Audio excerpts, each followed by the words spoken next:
What's up, everybody? Welcome back to another KBO Collections Hobby Drive. Got a cold Tuesday morning on our hands here. Had some snow last night, yesterday, once again. Yeah. So everything's frozen. People having trouble starting their cars this morning.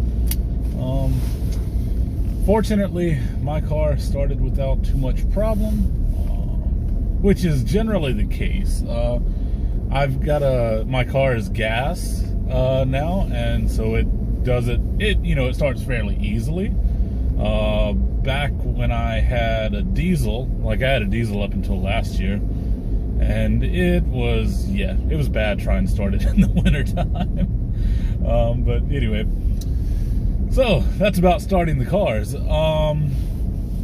So anyway, headed to work, and funny enough, I went down to start my car to actually warm it up this morning, as I do in the mornings. I get up, I go down, I warm the car, and everything, and I stopped by to check the mail, which is stuff that would have arrived yesterday afternoon. A lot of times I generally check the mail in the mornings, because it's something that I often do when I'm taking out the trash or something like that. Anyway, so I checked the mail, and I'm just reaching over here to try to grab it.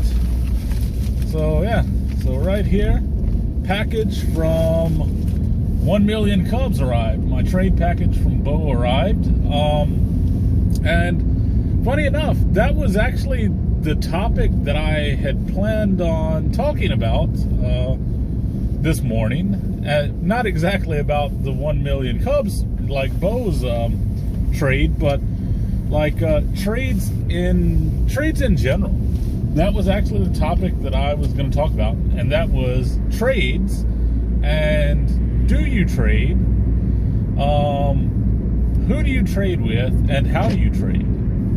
Is kind of what I was wondering, because I do trade. I don't trade as much as I would like to at times, but there are various reasons for that. One is location, one is sometimes card value, right? And when I say card value, it depends. It has to be really, really kind of high value cards, or more high value cards, for me to really think about that too much. Because, all right, so I'm going to give you an example. I've got a friend here in Korea, Korean friend, that I trade with, at least a few times a year. And you hear me bringing him up all the time and talking about it at different times. Trade with him at least a few times a year.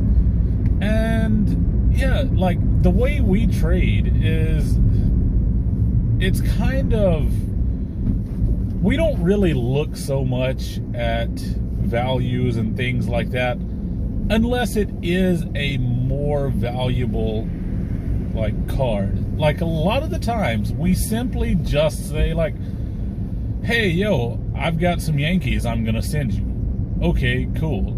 Oh, hey, yo, I've got some Cardinals for you. Okay, cool. Hey, I pulled this blah blah blah, do you want it? Oh, sure, that's great. Hey, I pulled that blah blah blah, do you want it? Sure, great.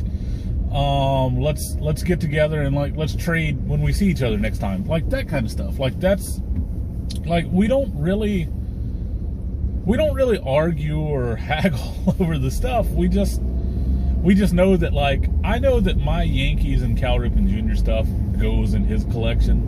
He knows that his Cardinals stuff goes in my collection. So it's just sort of it's almost whatever I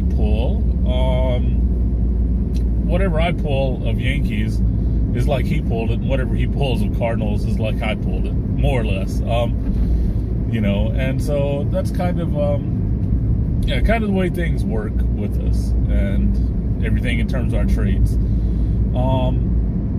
And so, you know, I was just wondering how people out there traded. Do you get too bogged down in the value? And I mean, I get it. Like, I understand. Like, so for example, this guy, like, I've known him for a couple of years now or so. We've been trading and stuff for a couple of years, and so we know each other. And so we know that, like, he knows that I'm not in it to try to get one over on him, and he's not in it to try to get one over on me. And at the end of the day, these cards that we're swapping back and forth, they're for our collections, right? So, you know, and like I said, and that's the thing. It's like we make trades. Now we do, when we trade, we do, like, kind of gauge them value-wise, but we get like a rough guesstimate or estimate. I mean, really, at the end of the day, like, let's say that it's a Bob Gibson autograph, right? Let's say that he has a Bob Gibson autograph, and he's like, yo, I've got this Bob Gibson autograph, do you want it? And I'm like, oh yeah, shoot, yeah, I'll take it, okay? And so then when we get together, we'll break out all of the cards. I'll pull out all of my Yankees and stuff like that. He'll pull out all of his Cardinal stuff. We just spread them out on the table. And it's just like, pick what you want. And then we'll just start making stacks. Like, I'll make a stack of my stuff. He'll make a stack of his stuff. We'll sit there and talk. I mean, these trades go on for hours because we do so much talking. We just sit there and talk for so long. He gets a stack, I get a stack. Once we get our stacks finally sorted, we're sort of like, okay, so let's go on eBay and just take a quick look at, like, what some of the cards are going for. The ones that maybe we don't know, like, there's some that it's like, oh yeah, this card, I see it all the time, it's like $3 or something like that. But we just do a quick assessment, and I might end up with, like, say, you know, I might end up with, say, $30 in cards. He ends up with, like, $45 in cards. Cool. That's fine. Yeah, I don't, like, cool. Or vice versa. I might end up with $45 in cards, and he ends up with $30 in cards. All right, cool. Yeah. Like, we don't sweat that. Like, we're not worried about that. So anyway, so that's just kind of what I was curious about. Like, how do you guys trade? Do you guys trade? By the way, speaking of Bo 1 Billion Cubs, this coming Saturday U.S., 7 p.m. Central Time, I believe it is, 10 a.m. Sunday morning, Korea time, I'll be having Bo on to do an interview with him about his project and stuff. The first interview of the series that I am starting. So anyway, a little bit later, going to be checking in with Herman and Brad, watching their stream. I'm actually going to be opening Bo's package during that time and stuff like that this morning. And, you know, like, I'm not opening it live or on camera or anything. I will talk about some of the stuff later on in other videos though. So anyway, so I'm going to leave links to Herman, Brad, and Bo in the description. Go by, check them out, give them a follow, and everything. And thanks for watching, and see you next time. All right, bye.